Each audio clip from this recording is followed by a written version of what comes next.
Stories that live in the shadows, whispers from beyond, encounters we can't explain. This is Beyond the Veil, where the unknown is never far away.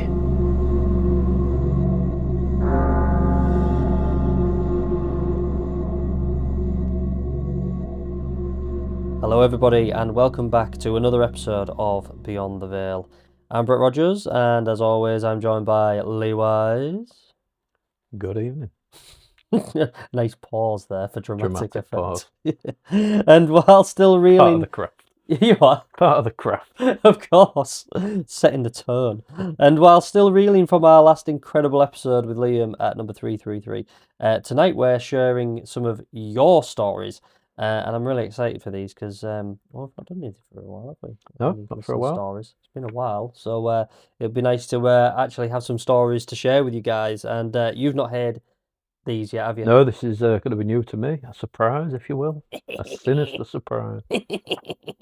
These are good ones as well. These are good. But I'm going to just quickly ask you, what did you think of the audio that we got from Liam's house? Yeah, it was interesting. I don't know what my theories are. Certainly sounded like some of it was whispers to me. Yeah. Which is quite sinister, really. The experience in general, it's, we went to a haunted house, 2 books written about it by the person who lives there. And I think the fact that they've done such a wonderful job with decorating the house, making it cozy. You didn't walk in and feel like you were going into a haunted house. You were like, God, this is lovely. Yeah. Stay here. It didn't feel like I think this is the problem, isn't it? Is that there's so many quote unquote haunted houses that you can go into to have ghost tours, haunted experiences. East Drive, for example. It's old looking, isn't it? Yeah. But this was a modern looking house, absolutely gorgeous. They've clearly spent a lot of money on it, and it looks fantastic. And Liam was just such a nice dude, wasn't he? William. And of course, William. But yeah, I mean, he was just a nice guy, wasn't he? Yeah, very nice guy. And he wants some weird crank or anything. No, he's just a normal guy. Just a normal dude, wasn't he? Which made the books compelling for me. Yeah. The audio compelling, and I thought it made the episode great. I agree. Yeah, and those sounds though, man. And despite what we've just said about the house, the way certain bits of the house, I think the main bedroom where the lady had been seen in the bay window, and the bathroom just had a feeling to me. And when we stood up, the 3 of us on the landing talking, I then did get the slightly creepy vibe. Again, despite the beautiful decor. I admit, I felt a little bit like we were outstaying our welcome when we were stood on that landing chatting. Yeah. I felt like, we should probably That's move a good on. way to put it. Yeah, well, it didn't feel like that. Yeah. But yeah, really incredible experience. And if you've not been to listen to the episode yet, guys, go and have a listen because, again, the some of the audio we picked up was really really quite fascinating. I mean, some people might not feel the same way. They might just think, well, it's a lot of old rubbish. Sat there listening to all that noise and there's nothing to be fascinated about at all. But personally, I thought it was really quite interesting because that house was deathly quiet while we were there. And as we said in the recording itself anyway, it was very windy that night, but you wouldn't have known sitting in his house. No. I mean, when we were walking down the street and everything, it was windy, it was cold, but it certainly didn't feel like it when we was in that house. That the house didn't feel like it moved in the wind, it didn't make any sound in the wind, but then you're hearing all those sounds and they didn't sound like just creaks and cracks. No, they didn't. Some of them sounded like, I felt like you heard footsteps. There was definitely some sort of scratching on the recorder itself. Yeah, was weird. I think that's probably the bit that I thought sounded a bit like a whisper. It was quite hard to really isolate any vocal audio because the software was picking up our voices downstairs. Of course, yeah. Because we were literally at the bottom of the stairs where that recorder was. So if I ever tried to isolate any vocals, it was just focusing on ours, course. and anything else, it was just picking it out as if it was white noise. So I couldn't, unless anyone else has got any better software to sort of clean that up, by all means, get in touch with us, because I reckon there's more in that audio that we didn't hear. Yeah. I reckon we missed some stuff there. There's a couple of times when I thought, was that a voice? But I couldn't say for sure. Yeah. Because of the fact that we are talking. Yeah. And I didn't want to. I didn't want to just jump on this idea that it was. I was like, no, it needs to be clear. It needs to be clear that it either is or it isn't, and that's why what you hear is in there, because it's unmistakable. There was, I think I even said in the audio anyway that like there was a couple of times I heard a noise. I was like, what the fuck was that? And then I realised it was like an air freshener going off. Ah, yeah. Like like a plug-in. Yeah. You could hear it like go like that. And but when you sat there listening to white noise for all that time, like 3 and a bit hours, as soon as you hear that, you'd be like, "What the fuck? It's fucking air freshener!" Yeah. So there was a few times. It's the good. You goddamn Airwick, son of a bitch. So yeah, but it was cool. Like listening. Again, listening to over 3.5 hours worth of audio like that, but then all of a sudden you'd hear it. It was just like, holy shit. And you're there listening to it over and over again. But I reckon there was a few times I must have zoned out and I might have missed something. Yeah. Because again, it's a lot of audio to listen to. I'm glad you lent your ears to that project. Oh, well, and just sent me the interested bits. Yes, yeah. Well, you're very lucky that I get to do all of that, aren't you? So, anyhow, so let's get to the stories. And without further ado, are you ready to begin? I am. Are you? I'm always ready. A nice pause once again. So, I thought it was a rhetorical question for the audience. Well, no, it's for you. So you're looking at me. Yeah. So, are you ready to begin? I'm ready to begin. Right. The audience are ready. So get on with it. Let's crack on. So, ask yourself this. Have you ever felt watched, even when you were certain you were alone? Heard a sound you couldn't explain, or felt a presence you couldn't see, but somehow knew was there? Tonight, there's no pretending you didn't see or hear it, as we take a look what is waiting on the other side, beyond the veil. There's a moment in every new homeowner's life, usually sometime in the first few nights, when the house is settling, the heating pipes groan and the walls release every creak they've been saving up for years. You lie there in the dark and tell yourself it's nothing, just the house getting used to you, and you getting used to it. But every now and then, someone moves into a house that isn't settling. A house that doesn't creak, it communicates. A house that doesn't simply make noises, it reacts. And once in a while, you hear a story that forces you to question whether some houses aren't empty at all, but waiting. Tonight's tale comes from a listener named Paul, who had only just begun to settle into his first home. A small, quiet, semi-detached house that should have been completely ordinary. No history of hauntings, no tragic events, no reason for anything strange to happen. But within weeks of moving in, the house made itself known. So now, sit back, turn the lights down, and join us as we follow Paul into the quiet of his new home, where something unseen was already waiting to introduce itself. When Paul bought his first house, he'd only been living in it for a few weeks. He hadn't fully moved in yet, just the essentials. A sofa, a TV, and a dartboard on the wall. Most nights, he still split his time between the house and his parents, slowly adjusting to the unfamiliar creaks and clanks that come with a new place.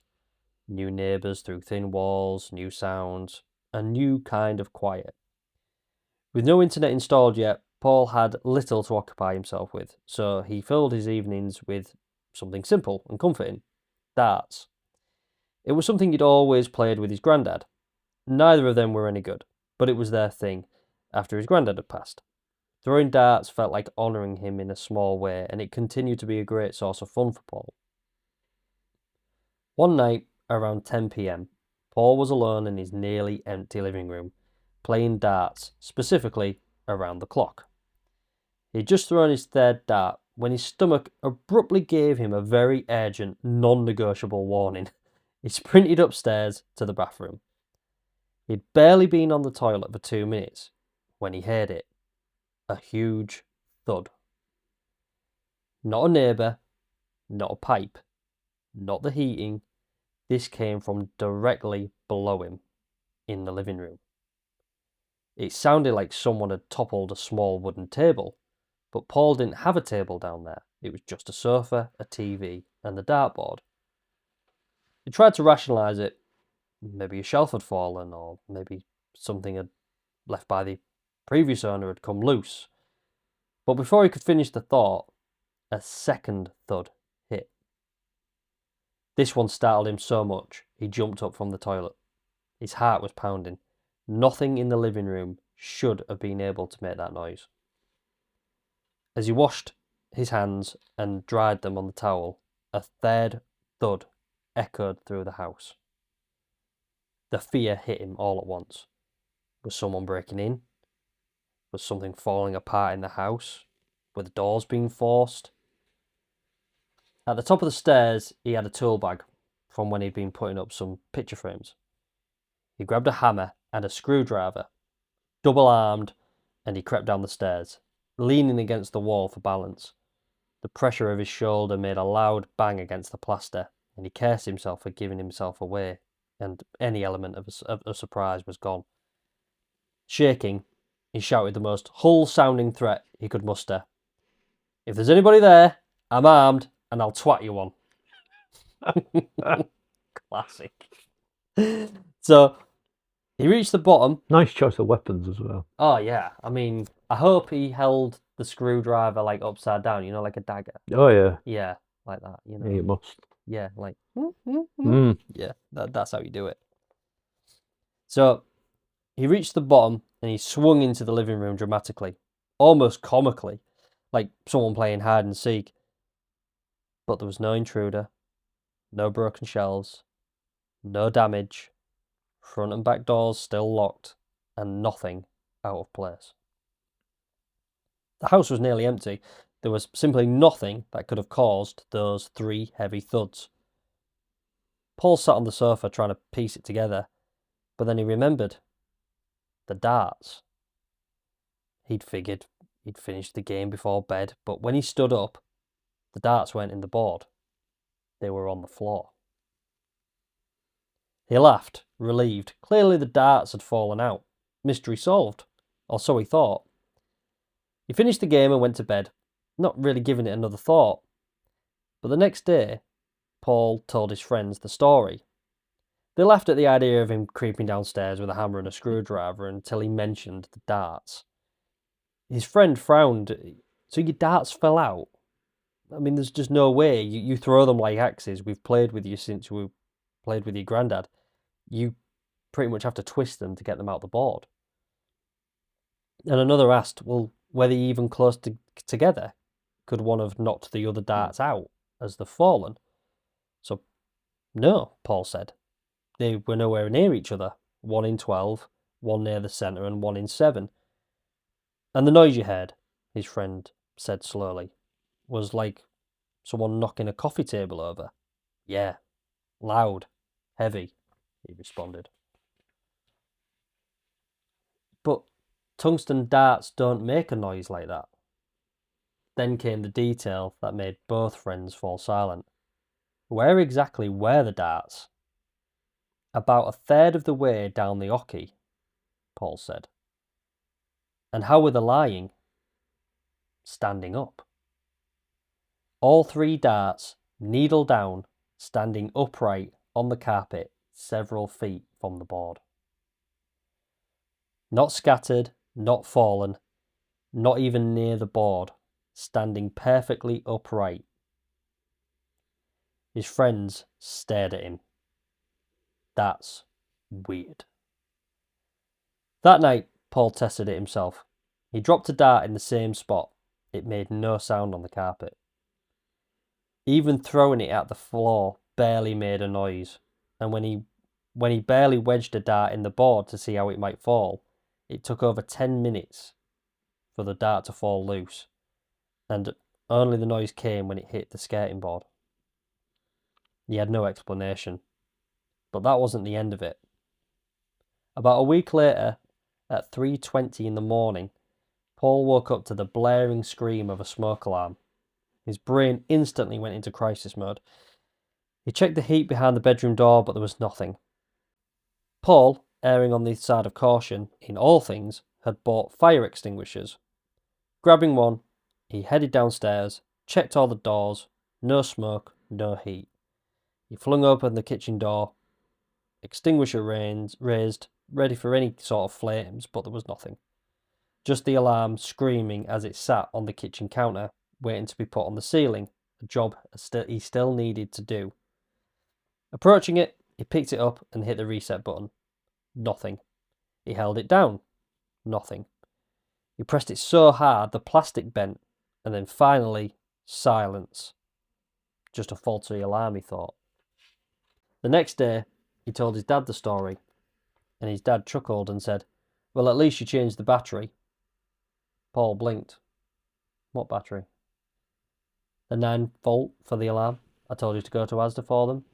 That's why I left the alarms on the counter instead of fitting them." Paul hadn't bought any batteries. He was certain. His dad assumed his mum must have done it.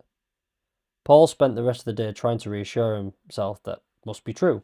But when he got home that night, he walked straight to the kitchen, picked up the fire alarm, flipped it over, opened the compartment, and found it completely empty. No battery, no power source at all.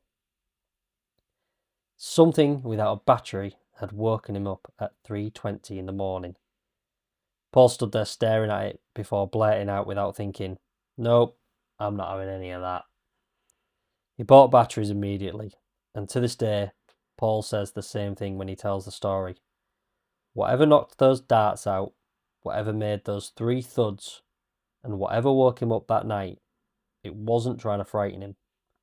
It was a warning that something or someone else was there in that house, and on that occasion, it had a reminder for Paul.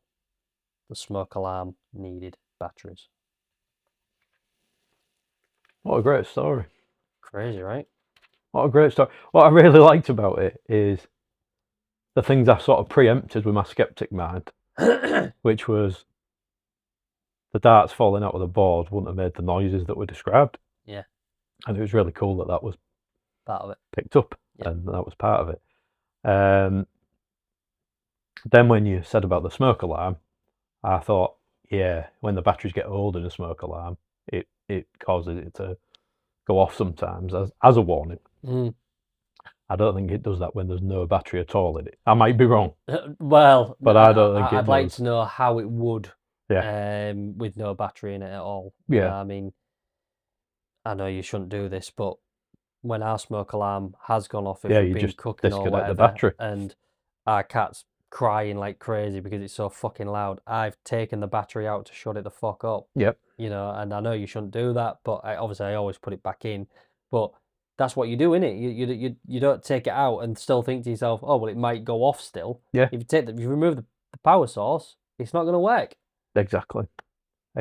So unless there is some weird quirk where if there's no battery in it or the battery's low, it goes off. Possibly. Like an inbuilt reminder. Doesn't. Yeah. Yeah, maybe. But it doesn't explain the darts. But also, like, if that was true, though, like, they'd all be going off in shops. Very true, yeah. They'd all be Yeah, there just very going, good I point. need a battery! I need a battery! I've Very- been fucking feed Very yet! good point, yeah. And it's as well, it's quite comforting, isn't it? Because, the thing with the darts, and he played that with his granddad. Yeah.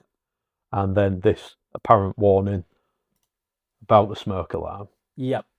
then does feel like it was just a little elbow in the ribs from his granddad to say, get your smoke alarm sorted out. Yeah, quite possibly. I'm disappointed in Paul, somebody sensible enough to buy fire extinguishers, but not put a battery in the smoke alarm. yeah. Come on, Paul, sort your life out here. You know, just think about these sorts of things. I'm just trying to see if I can find Paul's email. I probably should have had it to hand, really, because I did ask him what his thoughts were. And for some reason, I can't. Let me just bear with me, and I'll just pull it up. Because naturally, I followed the story up with, like, you know, what your sort of general thoughts on this. And he said since that had occurred, it had been nearly 12 years since it had happened. So it was a while ago. And he said he doesn't really think about it anymore. And he's tried to just sort of put it down to one of those weird things that happen and he can't really explain. And his words were, I couldn't explain it, so I kind of just had to let it be. I haven't played on that dartboard on my own since, and it's only been used when people are around, but then again, it might be more of the fact that he's got his internet installed and everything else, so he just doesn't really play it on his own anymore. But he said, same with the smoke alarm, I test them all the time, and honestly, I couldn't tell you if it's the same one or not. My dad's got a knack of changing these things every so often without telling me, but nothing else has ever happened over this time. And it's kind of weird that it's just only ever been those two strange things. The thing that always stays in my mind, though, is the thuds. You know what next door or the house banging sounds like? These thuds were so loud, I genuinely thought someone was in the house whilst I was on the toilet. And he said, it really creeps me out when I think about it. But again, I can't explain it. And I'd rather not go Googling stuff because I'd probably never sleep again. Fair enough. Yeah. So that was his, like, follow up, really, you know, because I had asked him as well, like, you know, any sort of inclination of, like, whether you thought this was your granddad or whatever, but he didn't really sort of acknowledge that. Not so sure, yeah. presumably, he doesn't feel like that. But strange.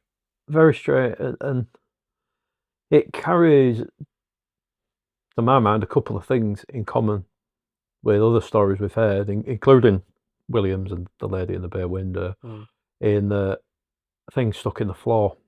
And it's really difficult to explain that away through any logic. So obviously with William, there's a story of the knives sticking in the hardwood floor. With Paul, there's the darts in the carpet. And with a level of force as well. Did make me laugh at the thought of him throwing darts into his carpet purposely to experiment. I'm just going to fuck up my carpet because I really want to know how this happened. But yeah, so that reminded me of that event in The Lady in the Bay Window and other stories I've heard in the past of knives standing on end, you know, things sticking up. It seems to be a spirit's way of getting attention.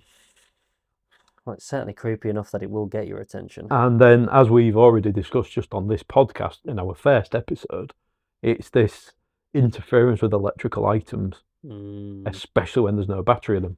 The story from George with the laser gun. And again, these are just these typical things that you hear in these stories. Yeah. And it's really interesting because when a lot of things have these things in common, it starts to look like a bit of an MO of, if it's ghosts, it's the MO of the spirit world. If it's something else, it's their MO. But I do think things sticking into things which takes force and there's nobody else there doing it really makes you think, because I can't come up with a logical explanation for that. It's a sound as well. I mean, like those three bangs have to be connected to the darts in the floor. And you know, I don't even really know what I'm trying to say, but I just think it's really strange that he heard those three bangs, the darts are in the floor. That's got to be the darts being thrown in with such a force that it does make a sound. You know, it's what else can it be? He hears three bangs and then the three darts. And were the darts into their absolute hilt? Do you know? Didn't actually say to the depth. Maybe that would be quite a good one to know, actually. He didn't actually say to the depth that these darts were because in. I just can't imagine, especially on a carpeted floor. I pictured a wooden floor. Yeah. And And I've made light of Paul experimenting with it and saying it didn't make any noise, I but think I would. he would, yeah, I would, and he's done that, and he's obviously thrown them with enough force that they've stuck in. Yeah, you can. Yeah, and I used to go to the gym with Paul. He's strong enough. Yeah. No, so it would have, if it had made that sound when it happened while he was sat on the loo, it would have made that sound when he physically tried to do it. So I just don't feel like it is connected. It's almost like it's two things in conjunction. Maybe the other two bangs were just him on the toilet because he was scared. Possibly. Never asked. I think he'd have known. But yeah, I thought it was a great story, Really good. And both elements of it as well. And I love the fact that like he had that conversation with his friends, and they were the ones that turned around to him and went, "This is fucking weird. Yeah, This isn't normal." Like Paul, you can't just sort of ignore this and just make out like it's some sort of normal event that your 3 darts, which were once in the board, were now in the fucking floor. Yeah. And you thought someone was breaking into your house. That's not normal. And this is another common thing, isn't it? When it's your house, I'm certainly guilty. You're just like, nah, it's nothing. Just forget that one. Yeah, you're very thingy about that. Yeah. But yeah, I think it was the fact that it was his friends that had to bring that to his attention to say, that's a bit fucking weird. Like you should probably have a think about this. But yeah, great story. Thanks for sending it, Paul. If you're listening, yes, that's exactly the sort of thing we're looking for. I must admit, I got goose pimples just throughout a couple of bits of it. It was really good. First time really I read interesting. it, because when I get stories, and just like you'll get stories, I don't want to know the ones you get. Yeah. And I don't want you to know the ones I get, because it's our reactions. Yeah. And because when I read that story, I was like, oh, this is a good one for an episode. Yeah. This is a great one for the podcast. And I couldn't wait to tell you. And I obviously have been sat on it for a while now. While we've been doing the Christmas special, and then we've been with Liam. But yeah, I've been sat on that one for a while, and I've just been like, that is a great story, and I can't wait to tell it, because I remember reading it, and I even got that little bit of a feeling that I get in my face when I'm like creeped out, and I was just like, oh.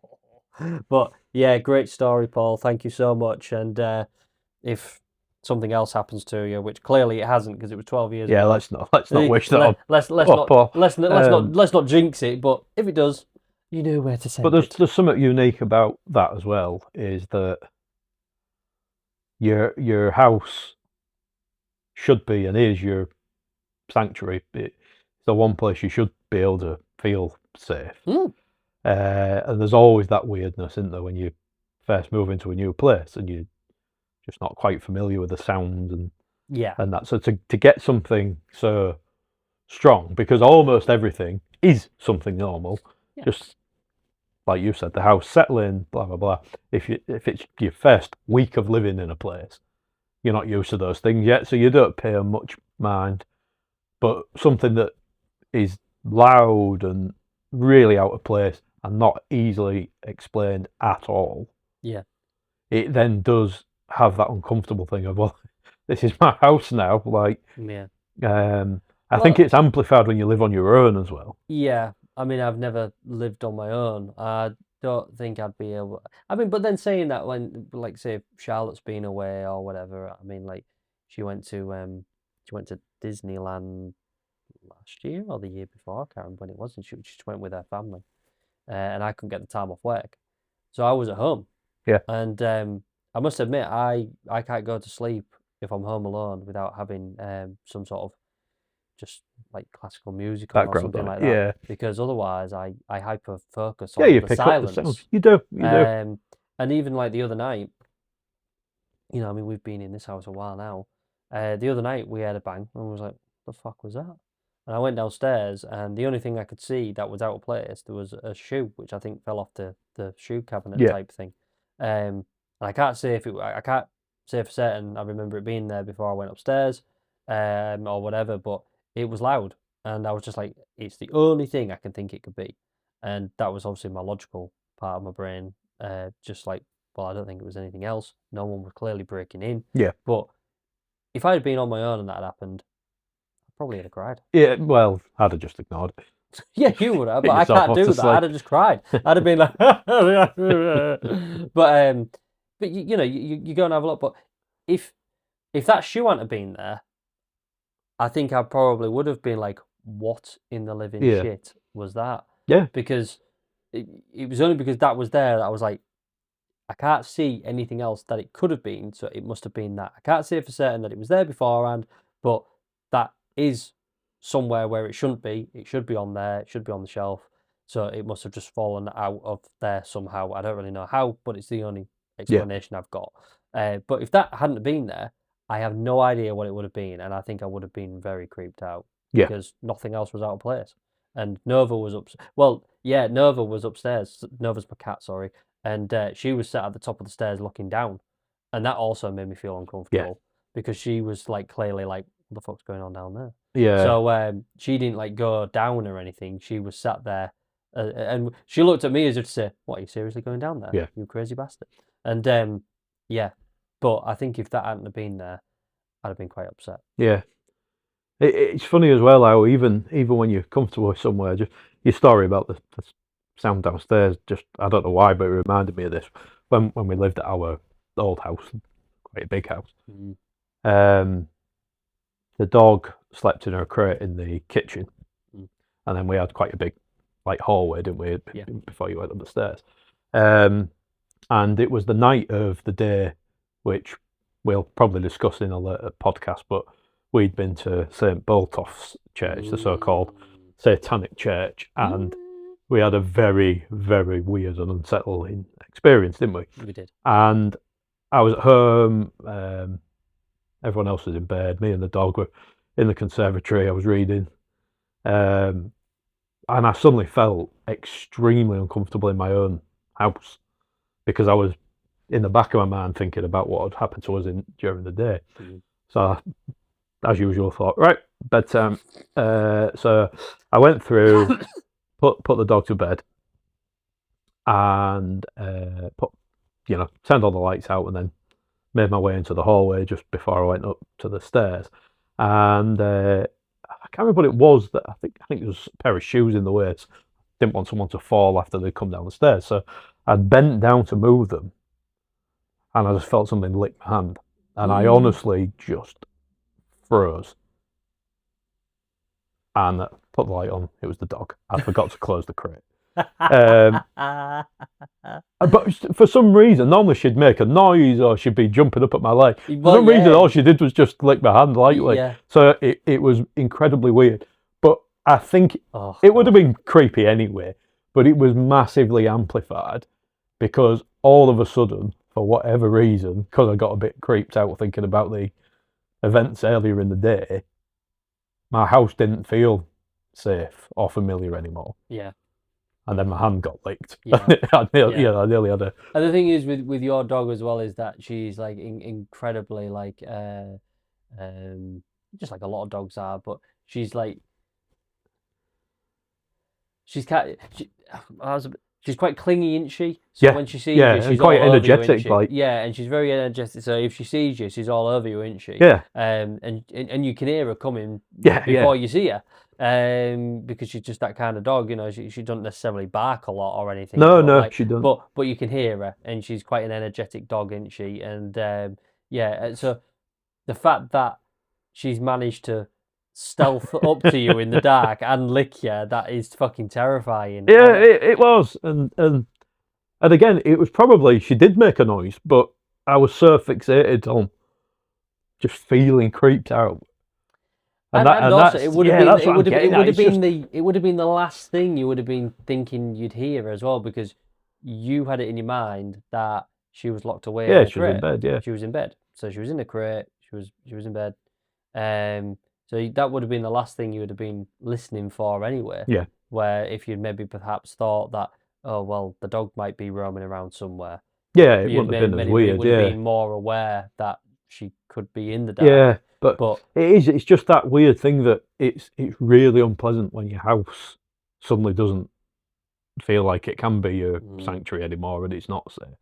I mean, it only lasted that night. I did feel very weird the next day as well.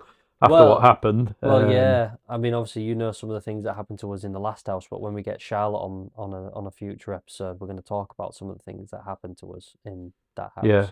And some of the things that did happen to us there, really, really made me feel uncomfortable being in the house, even in the day. Yeah. And then at night time, when it was time to go to bed, I was very, very unsettled. And that's why one of my questions to Liam, why that was so relevant to me, was the fact that when some of the stuff happened to us in the house, I really struggled to sleep because I didn't like the idea that there was something there in the room that I couldn't see. And then after reading Liam's books, I was just like, how does the guy even fucking sleep? Yeah. You know, like, I just don't know how he does it. Speaking of which, there's a cat here. Don't let that scare you. How you telling?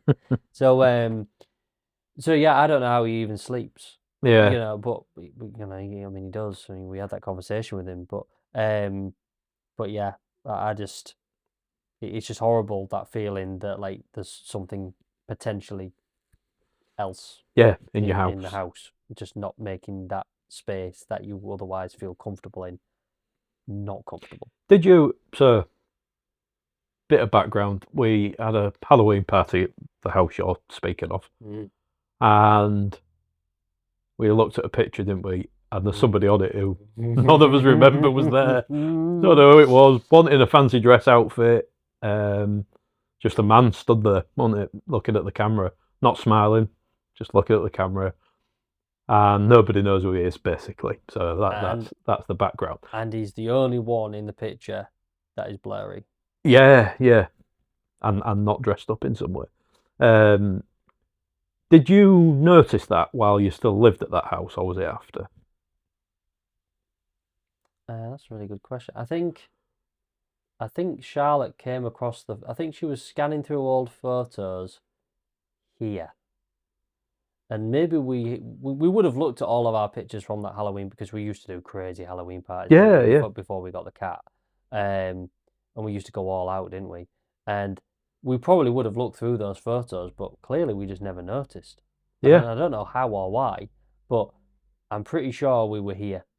Right. And because I would have felt like, and I don't remember going to that house after that, after we saw that picture, so it probably was.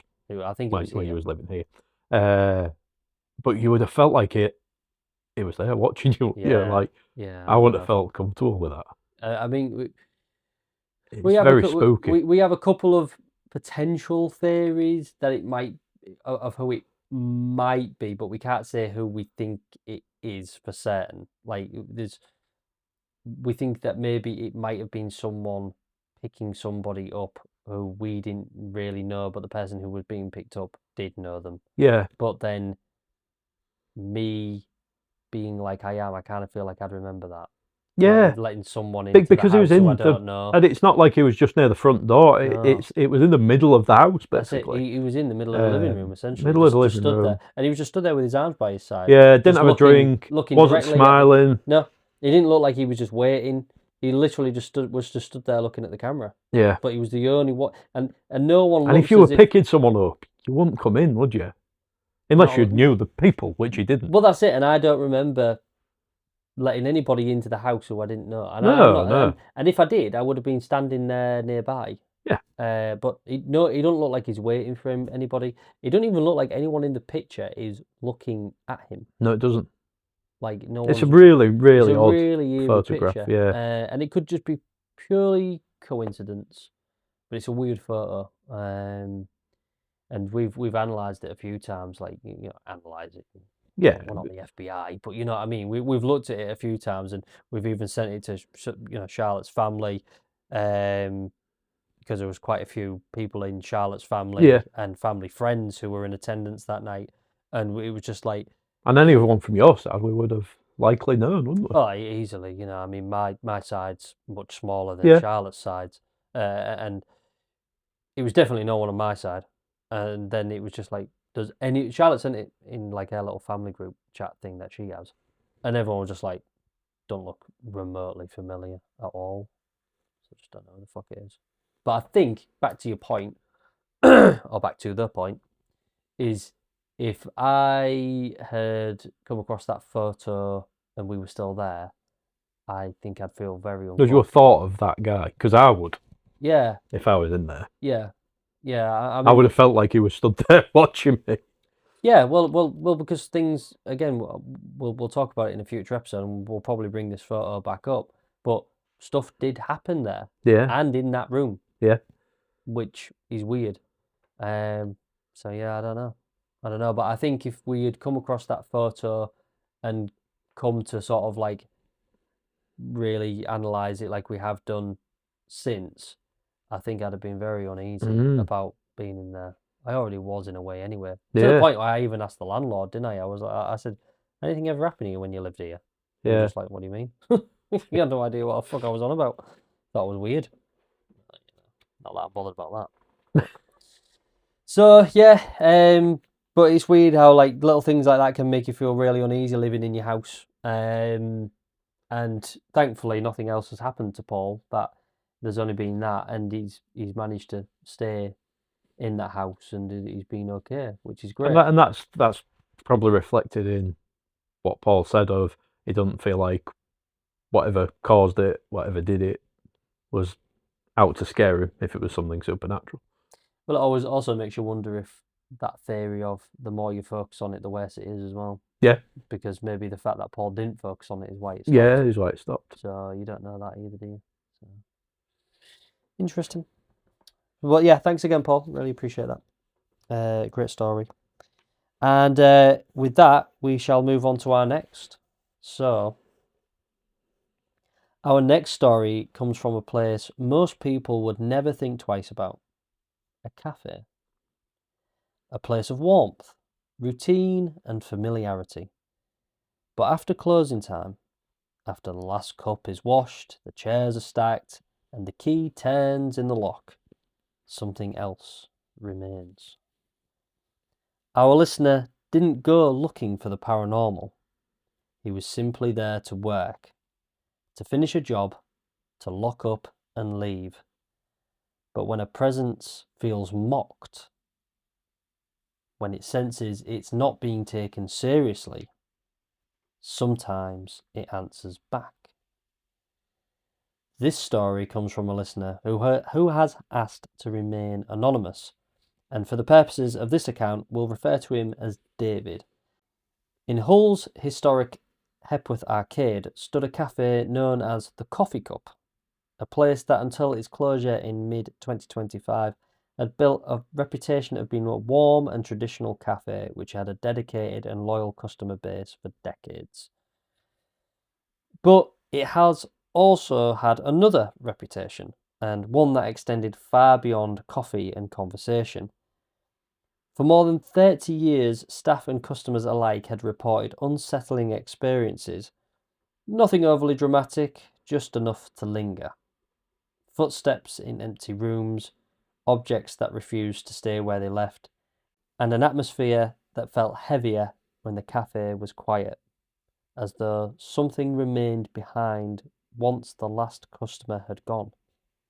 David, a handyman by trade, became acquainted with those stories when he was asked to carry out decorating and repair work after hours. Before he began, several staff members warned him that they disliked being in the building alone. They described a constant sense of being watched, an oppressive presence just beyond sight. They spoke of footsteps upstairs in staff-only areas, and of a wooden spoon kept in the same drawer every day that would vanish without explanation. Days later it would reappear, not laid flat, but standing upright in a cupboard corner, positioned deliberately, as though someone wanted it to be noticed. David was sceptical. He suggested forgetfulness, coincidence, the kind of thing that happens in a busy cafe. But the staff insisted the spoon was always upright, always placed, always wrong. One story in particular stayed with him. On a busy afternoon, a young boy, the child of a customer, began running up and down the old wooden staircase leading to a staff-only area upstairs. His heavy footsteps echoed through the cafe, Though his mother told him off repeatedly, he continued, clearly enjoying the noise. The staff gave it time. Children, after all, tire quickly. But then the boy ran upstairs one final time. He reached the top, stepped into the dim landing, and suddenly came charging back down the stairs faster than before. He threw himself into the chair beside his mother, his face pale, eyes wide with terror. When asked what was wrong, he leaned in close and whispered, "Funny mister on the stairs." In Yorkshire, and maybe other parts of England, funny doesn't always mean amusing.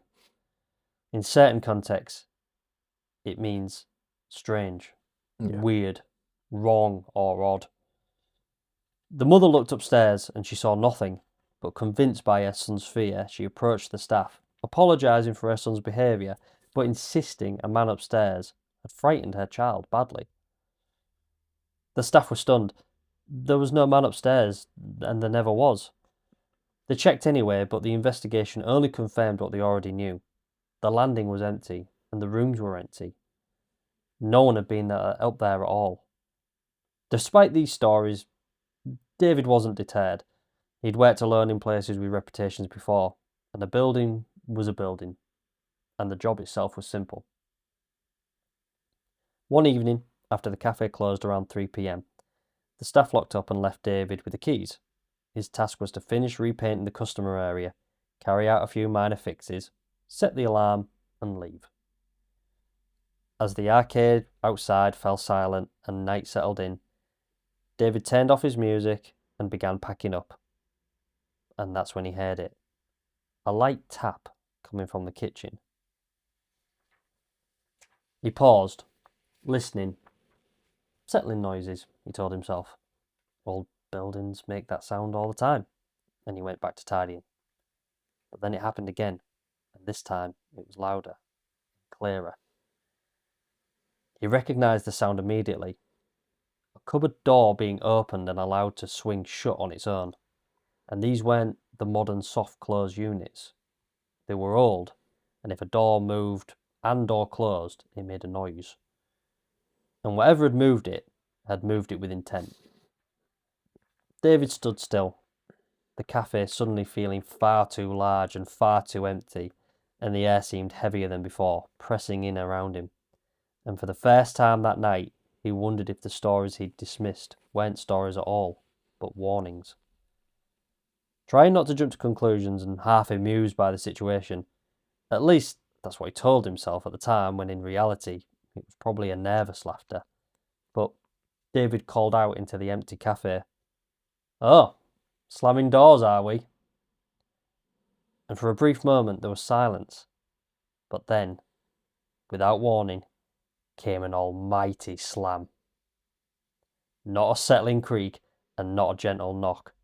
A violent, unmistakable bang as a kitchen cupboard door was thrown shut with force. David didn't wait to investigate.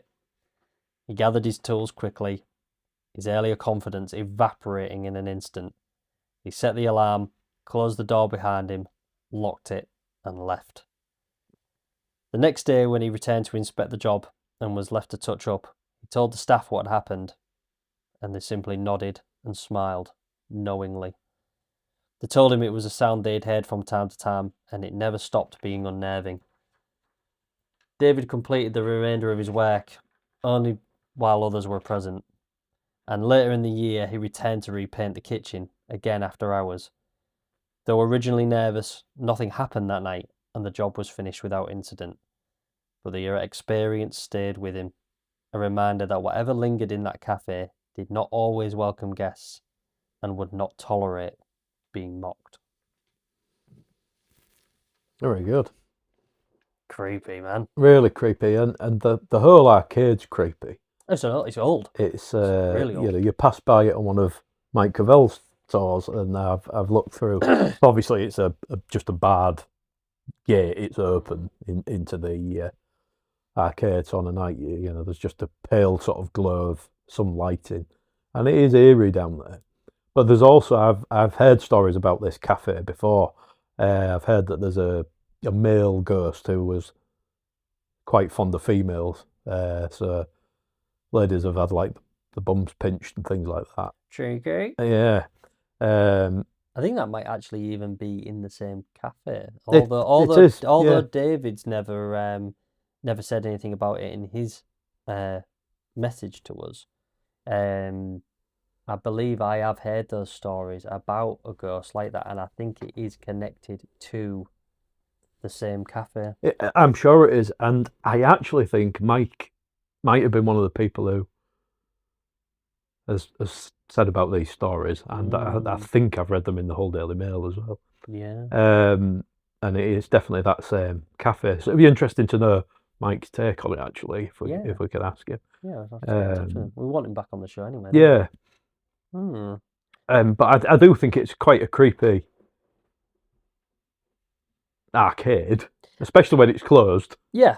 I don't find it particularly creepy when it's not.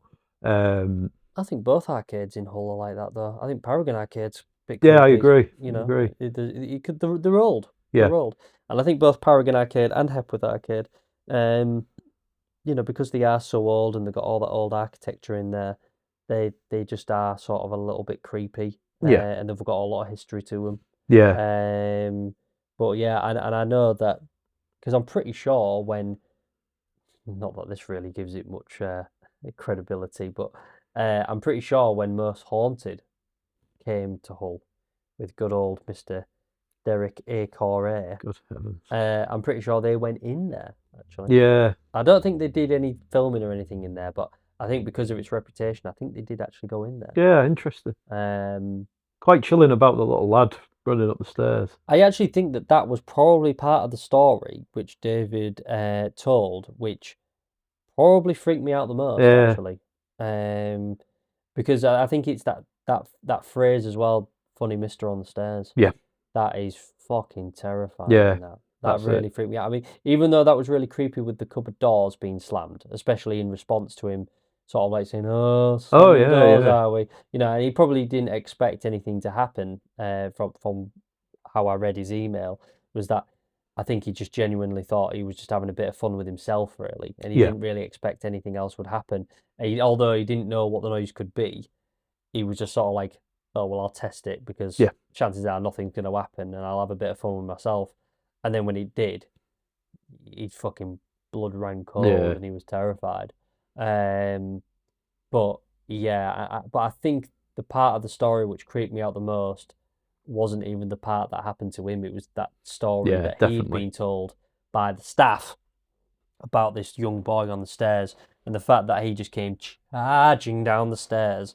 I mean, he put it in his email that his eyes were like saucers. They were that big, you know, like he was that terrified. His eyes were so wide. And all he could muster was funny mister on the stairs. And I was just like, oh my God, that's fucking terrifying. Yeah, it is. And obviously, he was clearly enjoying himself on the stairs, that he wouldn't stop when he was being told to stop by his mum. But something made him stop. Yeah, definitely. Yeah, an interesting story, that, and scary. Yeah, it is, isn't it? I'm actually intrigued now to see if maybe we can get access in there. Yeah, maybe so. Don't know whether it be commercial. I'm sure we'll be allowed to go for a coffee. Well, yeah, but it's closed. Oh, is it? And I don't permanently closed. I don't think the unit's been taken over. Ah, right. Not yet, anyway. I might have to go and have a wander. That's a shame. It's been going for years. Well, if you was listening properly, I did say at the start of the story that it closed in the mid-2025. The mid-2025? As in, yeah, exactly. It's been closed about 6 months. Maybe a bit longer. But still, I don't think anyone else has gone in there yet. So, could do with maybe seeing if we can get in there. That'd be cool.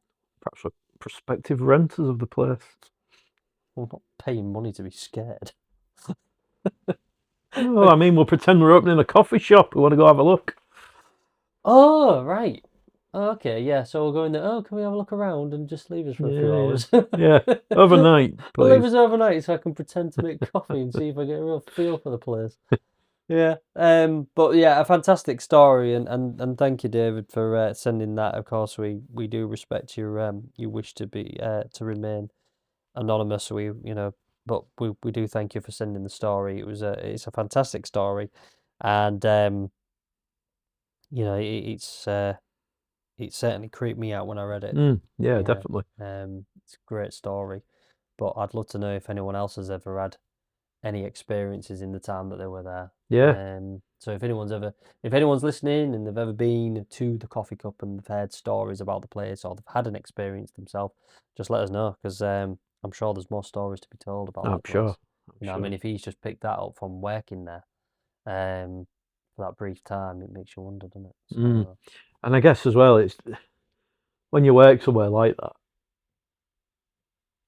a place that's busy and vibrant and things during the day, and then when it closes, everyone's gone. It becomes almost like a liminal space, doesn't it? yeah, I agree. I think a lot. It's a bit like a school, isn't it? You Yeah. know, I mean, a school which is normally absolutely freaking bustling, even without a history of being haunted or any sort of tragedies or whatever, they always feel creepy. But it's Yeah. because they're completely devoid of life. Yeah, something when- unsettling, isn't it? Yeah, when they normally are, and it's those big spaces, it's those big Yeah. areas not being filled. So even I think any school, Supermarkets are the same, aren't they? And we've worked in one. oh God, yeah, And that was the same. You yeah, just felt a little off. that's it. When it was closed, and you were closing up for the night, the stock room, the warehouse, and everything just felt wrong, didn't Yeah, it? it did. You know, and it's just because it's. And they always had that like urge to be the first one out, like just get Yeah. out quickly before it's. And if I was closed up. behind, I must admit there was a couple of times where I'd just have a feeling and I'd run through the warehouse. Yeah, You know, yeah, I'd like, ooh, I don't like it in here. I'm running, yeah, and I'd run to the door, because, and there's probably, looking back, there's probably nothing there at all, but did not stop me feeling uneasy in that yeah, moment. And yeah, it probably is just because it's gone from being busy all day long, staff everywhere, loads to do, and then all of a sudden it's just deathly quiet. yeah. I think it's just that complete opposite, which immediately makes it feel strange. And it's funny because I was just sat thinking about going in there on a night. If I had to go in now, somebody said just, just pop in, left my purse in there. Will you go get it for me out of the staff canteen? I'd be proper freaked out going in. Yeah. And it's weird because there's nothing inherently scary about the building at all. Oh. I mean, nothing, as far as I'm aware, nothing's ever happened in there. No. Nothing's ever been there before it. I mean, Christ, it's been a supermarket as long as we've been alive. Yeah. So, and that's like. Then the rooms upstairs were quite creepy, weren't they? Oh, yeah, that room upstairs. That was quite spooky, to be fair. If we weren't too busy dicking about, I'd have been scared up there when we was up there. Yeah. If we weren't that busy just taking the absolute piss. But it feels like it was a bit maze-like as well. Yeah. There's lots of different rooms, weren't there? Yeah, it was, yeah. I mean, I still can't believe they entrusted us to actually work unsupervised away from the shop floor. What did they think we were going to do? Actually work? Works are very loose. We're just destroying shit, weren't we? But still, that area up there, even though we were just having a good laugh and pissing about and throwing shit around, it was creepy up there, wasn't it? It was creepy. Really yeah. creepy. And if I'd been up there on my own, I wouldn't have been happy. Yeah. I'd have been a bit upset, I think. It's cool though. Yeah, but see what I mean? Like the thought of being in there now on your own is really creepy. Imagine if like you had to go upstairs into that area now. Oh yeah, I wouldn't like that at all. I mean, that place closes at 11. It's 10:15 now, so it'll probably be quiet. But yeah, like after 11 o'clock, oh, something's fallen over upstairs. Yeah, and go set see the what it alarm is. off. Can you just go tidy it up and make sure it don't fall over again? Yeah. I'd be like, no. You can go. Yeah, it's weird. I don't know why it's creepy, but it is. Even though nothing's ever happened there. I'd rather go on my own into some of these haunted locations we've been to. Yeah. At least because you probably know what to expect there. Yeah. But for some reason, you don't know what to expect at the supermarket, even though nothing ever happened there. Yeah. But I think it's just because it's outside of what your normal expectations are, I think. Yeah. And I think that's just instantly makes it creepy. Yeah. So, but yeah, some great stories there. Some great stories. And did you enjoy them? Very much so. Yeah, really enjoyed them. Yeah, some great stories there. Really, really happy to have had those. And we've obviously still got some great things coming up this year. So some great things. Can't wait to share with you. But obviously, if you want to keep an eye on what's coming up, keep an eye on our social media pages. So we've got Facebook. We have our normal Beyond the Veil podcast page, which is mainly for news of our upcoming episodes and our schedule and things like that. And then also don't forget to join our group, which is there for you to have your discussions about some of the episodes, things that have happened to you, things you'd like to see in the hear from the podcast, anything like that. Join the group, share your thoughts, tell us what you want to hear, anything like that. On Instagram, you can find us at Beyond the Veil, the podcast, and you'll easily find us on Facebook by just searching Beyond the Veil podcast. It's nice and easy, and there'll be two, so you'll have a page and the group. We're also working on bringing a Reddit community, but I don't know what the fuck I'm doing. But once I get my head around it, we'll have a community page on there as well. Excellent. So I am working on it. Certainly do it. I'm far too old to. I don't really get it. It seems like a really cool thing, though. I mean, like the more I look into it, there's all these community pages where people share stories and things like that, and I think it'd be really, really cool. So, yeah, we're working on a Reddit community, so keep an eye out for that. And remember, if you do have a story to share with us, no matter how big or small, as you've heard tonight, you can send them to us via direct message on the aforementioned social media, or you can just drop it to us in an email at btvpodcaststories@gmail.com. So yeah, you can send it there. And yeah, we'd really love to hear from you, because as you can tell, these stories are so much fun to listen to, and they're really, really creepy. And yeah, we love it. So we want to hear.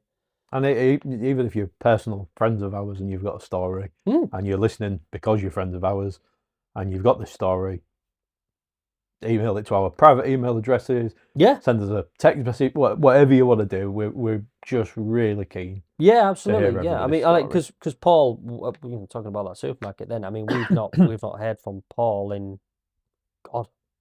decades. Yeah. Oh yeah. 20 years easy. Yeah. Much more. Yeah, that's it. So. And then Paul saw our podcast, he's been listening, and he had a story he wanted to share with us. And so he reached out to us. So it was great to hear from him. And then obviously he had this fantastic story. So even if you just know us or whatever, and you do want to share a story with us, then yeah, just go for it. And again, it doesn't matter how big or small. The idea is that this podcast is also your podcast, and we want to hear your stories and your experiences. And that's truly what this podcast is really built on, and we want it to be built on. So yeah, don't forget that you can share your stories with us either through direct messaging us on those social media channels or by email. So yeah, that was great though. I enjoyed that. Me too. It was really good. I enjoy hearing those stories. I want more now.